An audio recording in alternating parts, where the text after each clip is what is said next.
Friday, June 15th, and we're coming straight in with a coffee cheers. Boom, to all my ladies, all my gentlemen, all my non-binary friends who don't fit either one of those. Whatever you are, whoever you are, wherever you are, how are you? It's your friend Malan. It's Friday, June 15th, 12:18 p.m. I just am wrapping up my workday at noon. It's a fun thing about working for yourself is I bust my ass in the morning and I coast in the afternoon and evenings. So you're catching me at the end of my workday, but I wanted to be sure and get a video up for the week because we are officially back here at MalanDTV, and I don't want to leave you waiting and wondering anymore. So let me say, deep breath, calm down. I'm a little excited because I just worked out in the gym. One thing that changed when I moved from the city to the woods is I started working out in my garage without weights. I'll get into it another time, but I switched for the last 2 months. I've been doing totally no weights, just body weight training on a rack that I bought for like 70 or 80 bucks. Really cool, and so far it has been kicking my butt. Brutal. Like anyone who says you have to go to a gym to get a workout is not correct.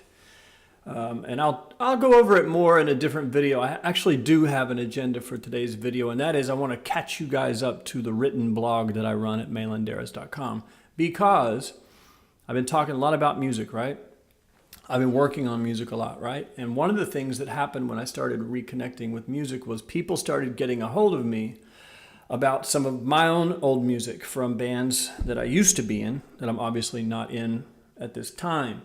One of those was from a group of people from Tulsa, Oklahoma and surrounding areas, about a band that I was in there for 8 years or so called Rewake. This was the band I was in when I left Tulsa and came to California.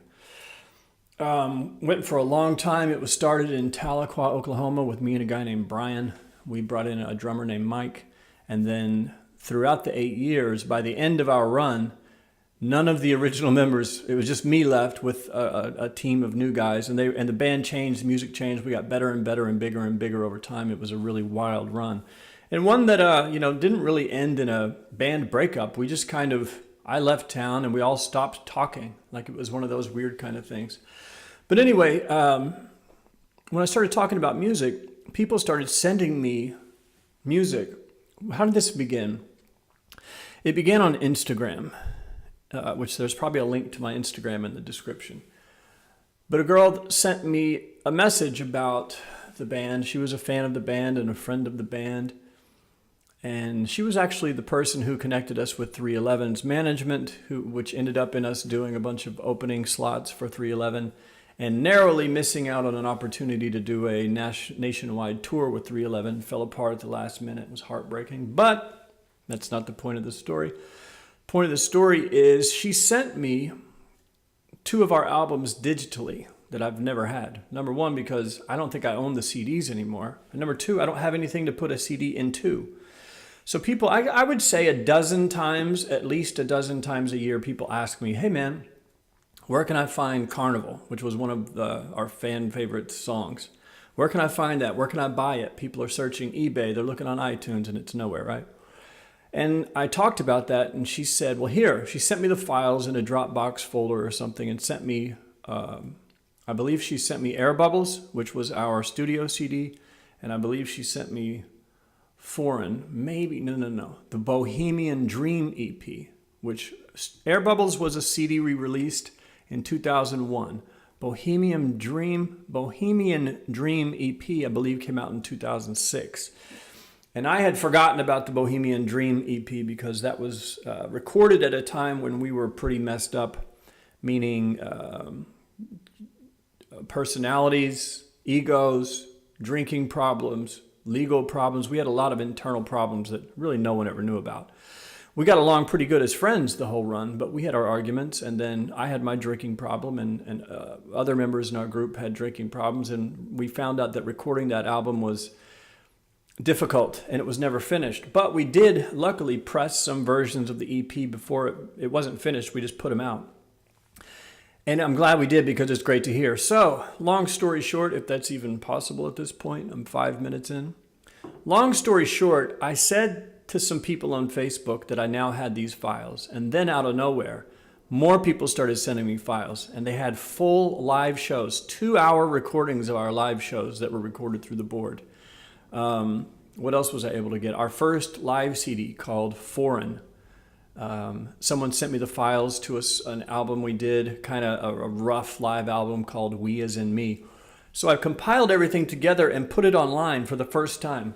So if you weren't around, if you didn't know me before California, you have no idea what I'm talking about. But I encourage you to check it out and just see what you think. The music was written the band ran from about 99. We were highly active till about 2008, at which time I moved to California. We didn't really break up, we just stopped talking. We've actually recently been talking more in the last year than we have in the last 9 years. And it's been fun.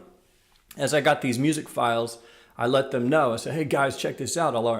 The albums are up. So when people ask you, because I know they're getting asked as well, point them there. And everybody said cool. Well, mostly everybody said cool. Some people didn't get back to me at all. But hey, it is what it is. But now the albums, so if you weren't around in 01 or 2000-ish before I moved to California, you have no idea what I'm talking about. You should go check it out and just listen to it, see what you think. It's all free. Come back, give me a comment, let me know what you think. The style is really wild. One of our issues was major record labels that wanted to work with us couldn't categorize us, and that was a problem for us.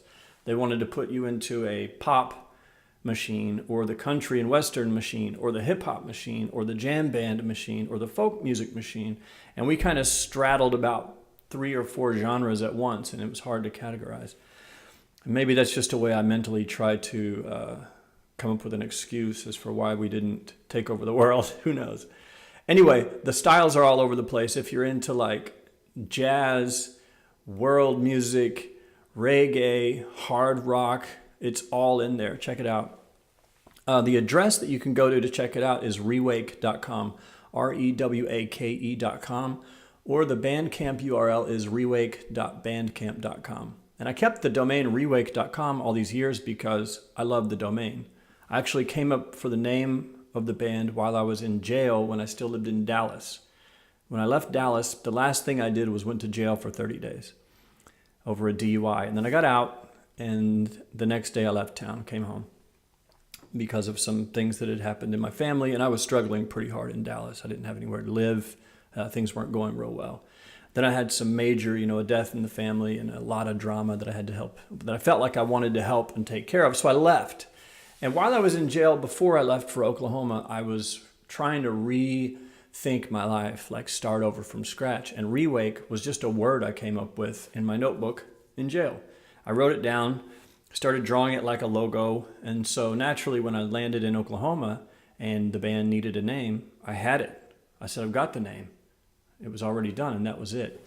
I think I originally actually wanted to call it the Rewake Tribe, and then my friend Brian, who I started the band with, he talked me out of it. He said, no, there were 2 bands in Oklahoma that had the word tribe. He said, let's just take off tribe, just be Rewake. I was like, okay, cool. That's how it actually happened. So I wrote down Rewake. I pitched the band as Rewake Tribe, and he said, let's just keep it Rewake, and he was correct.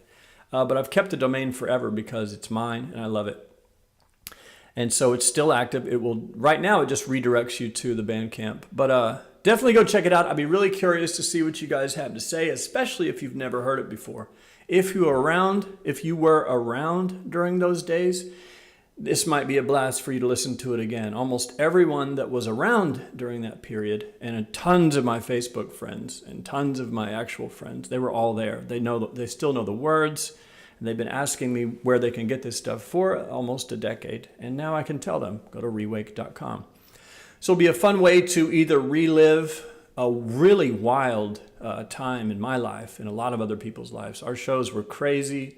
We were all drinking, there were after parties, the drugs, the whiskeys, the people, the fights, the whole thing was crazy. But we ended up with some pretty damn good music. So what's up there right now, we have almost everything, but not quite everything. We have Foreign, which was the live CD from 99, I believe. And then we have Air Bubbles that was released in 2001. That's a studio album that we recorded in a studio and put out about 2001. Then we have the Air Bubbles live CD release show. That's a 2-hour live CD of the night we released the CD to the public. We did a live show. It was huge, sold out, lying down the block. We had never had any experience like that before. It was a blast. That whole show got captured. I haven't heard that show since we did it. It's one of those things you forget was even recorded. But that's there. And then the final, the latest one is the one from 2006, which is called the Bohemian Dream EP. So the Bohemian Dream EP, that's the last studio attempt that we made. That was, Jason was the drummer, Paul was on guitar, Eric was on the bass, and I was singing and play acoustic. And we went into the studio maybe 4 to 6 sessions. And the problem was that we were all, half of us were drunks. But the excuse was the studio was right next to a bar. So what Rewake would do is, our bass player didn't drink at all, so he receives no blame for this. He was the one that tried desperately to keep us on track. But the way it went was we'd go into the studio, paying for studio time, right? We'd come in with alcohol, a couple beers or whatever. We'd run through about 3 songs. We'd take a break, go over to the bar for a drink. 3 hours later, we would come stumbling back to the studio and attempt to record some music for about another 30 minutes, give up, go either back to the bar and get drunker, or just go home and try again. This happened almost every time we went into the studio. And then at some point we just stopped going to the studio because it wasn't working. Luckily, somehow, I think we had a big show that we were playing, and I wanted to have merch to sell. So I said, I don't care, it's unmixed, it's unmastered, the songs weren't even all the way finished. There are definitely vocal flubs, there are probably drum flubs, guitar flubs, but overall, it sounds pretty cool. Like, it could have sounded a whole lot better, but for what it is, it sounds pretty cool. So not many people have heard that either. So if you've never heard Rewake Bohemian Dream, go check that out. And that's how that one came together. Anyway, it's a fun thing to listen to, and I wanted to definitely share that with you guys because I wrote about it on the blog about a few weeks ago and never mentioned it here because I wasn't doing YouTube videos. But I try to keep those things in line. So because a lot of people only watch the YouTube channel, or a lot of people only read the blog. So I try to line them up as much as possible so that I can vacuum you guys up into one big collective audience that I can either entertain, help, learn from, or get you to come to a show or to do something. I don't know. I just love having a big audience. So I want to put it all together. So go check out rewake.com, or that should redirect you to rewake.bandcamp.com. Check it out. It's all free. Download whatever you want. If you like it, if you hate it, come back in the comments right here and leave me a comment and let me know what's up. Let me know what you think. And that's it. I hope you guys are doing well. Like I said, my work day is pretty much over. I'm going to log into Mad Society, see what those guys are doing. I'm going to finish this coffee. I'm going to take a shower, and then I'm going to order a dozen donuts because after a month of eating no carbs, that's another story I'll get into another time. For the last month, 0 carbs. Today I'm going to have a cheat day and eat donuts, and then I'm going back on it. It's really wild, really fun, really easy, and it's a pretty simple way to either lose weight or just trim yourself up that I've stumbled upon. Anyway, that's it. Everybody have a great day. Go check out rewake.com or rewake.bandcamp.com. Be sure to like, subscribe, comment, whatever. Just say hello, say what's up. I'll get back to you. And thanks for tuning in. So have a great day. Have a great weekend. If you're working a 9 to 5, congratulations. You made it. My God, you get 2 days to yourself. My advice would be to read a book, get some exercise, and focus on things that will make you a better person. And don't focus on the things that make you a worse person, as in drugs and getting hammered and feeling sorry for yourself and sleeping all day. Get outside, get some exercise, do some push-ups, jumping jacks, kick the wall. I don't know, do something to make yourself feel better, because it's no one else's responsibility to make you feel good, but it's yours. It's not the government's job to make you feel better. It's not your parents' job to make you happy. It's not your sister's job to make you feel better. It's not your brother's job to cheer you up. It's all on you, and you're all you have in this world, guaranteed. Everyone in your life may disappear, but you will always be there for you. Are you good to yourself or bad to yourself? this weekend, let's find out. My advice would be good to yourself. My other advice would be stay out of trouble. And as always, coffee cheers on the way out. And I will see you in the future.